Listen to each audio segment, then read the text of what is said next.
So we just got some massive news as to how exactly the field boss loot is distributed. What you need to do in order to get the best chances to get your hands on some of this best gear, selling for thousands and thousands of lucent. Well, the devs just posted a blog covering the exact loot distribution rules. Whenever you're fighting either a guild boss or just a field boss, your contribution is calculated based on how much damage you deal and how much healing you do. Unfortunately, the exact proportions is not explained, but very likely there's a certain modifier, because there's no way you're going to heal as much as, say, people deal damage. But I guess it can depend, because you're healing 6 guys versus the damage dealers only attacking 1 guy, and then perhaps the healing doesn't actually have to be the total healing you actually do, but say when you actually heal somebody, it shows the heal numbers you do, and those numbers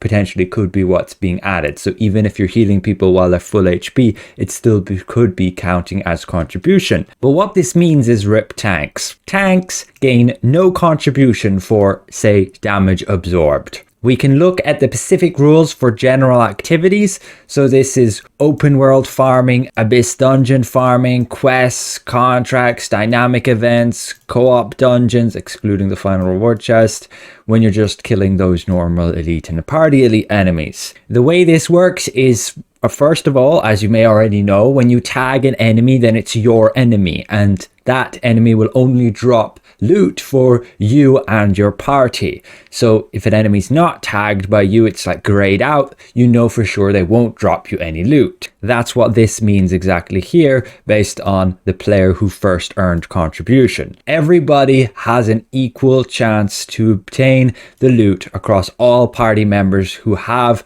provided contribution while killing the enemy. So again, you could just heal people who are killing the enemies, and you all will have an equal chance at getting the drop from the enemy. The only thing that might not be clear is, do you have a higher chance of getting loot from an enemy if you kill it solo versus if you kill it in a party?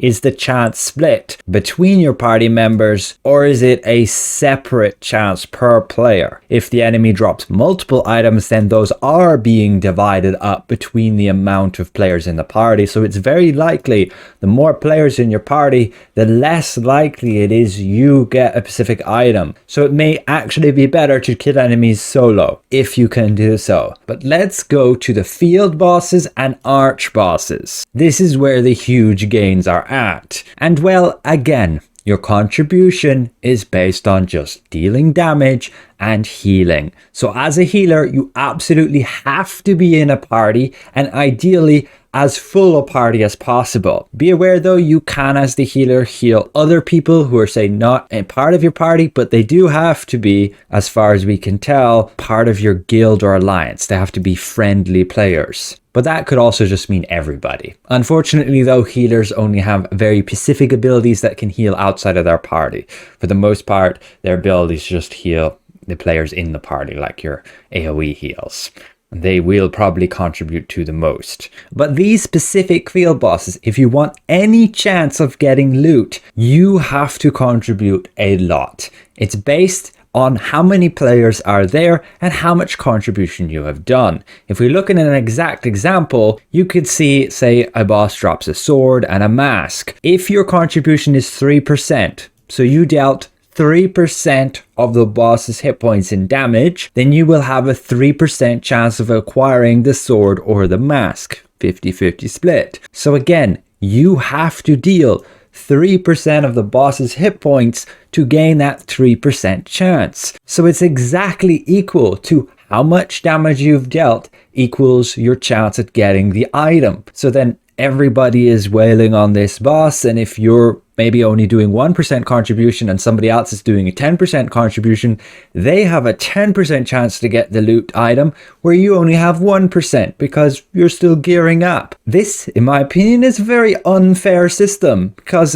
it just leads to the people who are the best geared out, or say paid to win, basically have the best chance of obtaining more loot, getting more items, and progressing further in the game ahead of everybody. It is really not a very fair system. These field bosses have hundreds and hundreds of players, and you're just going to get that one guy who's max geared out who has the best chance of taking away that top tier item, which is going to sell for tons to then be able to make a load of lucent from. Keep in mind, this is for non-conflict bosses, so this is for peace mode. It changes a little bit when we go to conflict bosses.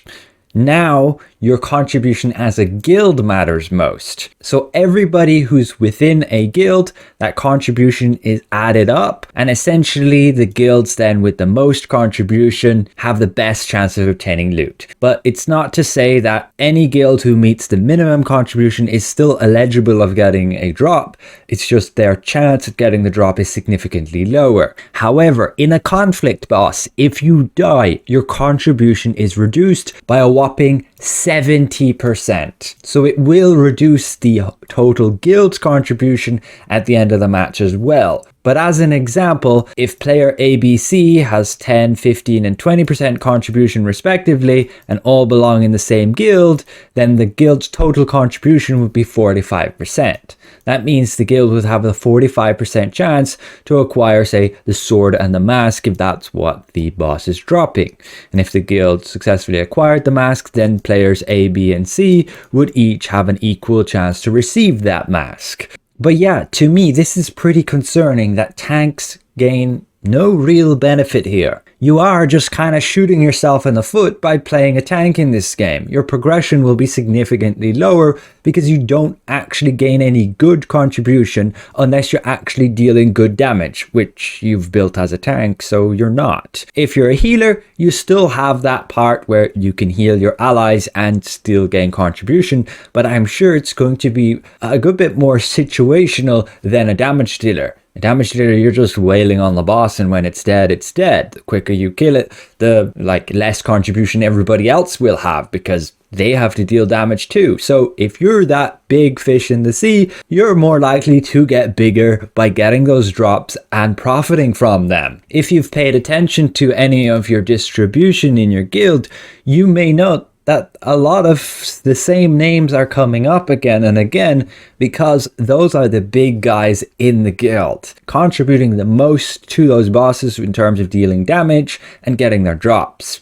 They did say you can't get duplicate drops from bosses, which we seem to have run into a bug where somebody did by chance. As it says here, a single player is only eligible to receive one of these drops. In other words, a single player cannot receive more than one epic equipment item from a single boss encounter. But that definitely clears up some things. Your contribution is directly equal to your chance of acquiring the item. If you solo the boss, you're pretty much guaranteed to get the drop because you're the only one there who made any contribution. At the end note of the blog here, we actually see they say, claim the throne in Castle Siege and ensure you almost never have to worry about valuable loot again. That leads us to this post where the first Castle Siege will begin at 16 local server time on November the 17th. Assemble your guild and prepare to storm the castle. The first defender of the castle will be selected based on guild rank, and they'll execute the first tax delivery and defend the Stormguard castle during the first castle siege. We'll see what happens, and it should be a bit of fun. Overall, thanks for watching, and I'm definitely not such a fan of this loot distribution system, at least with regards to tanks specifically not gaining any contribution by, say, absorbing damage from a boss.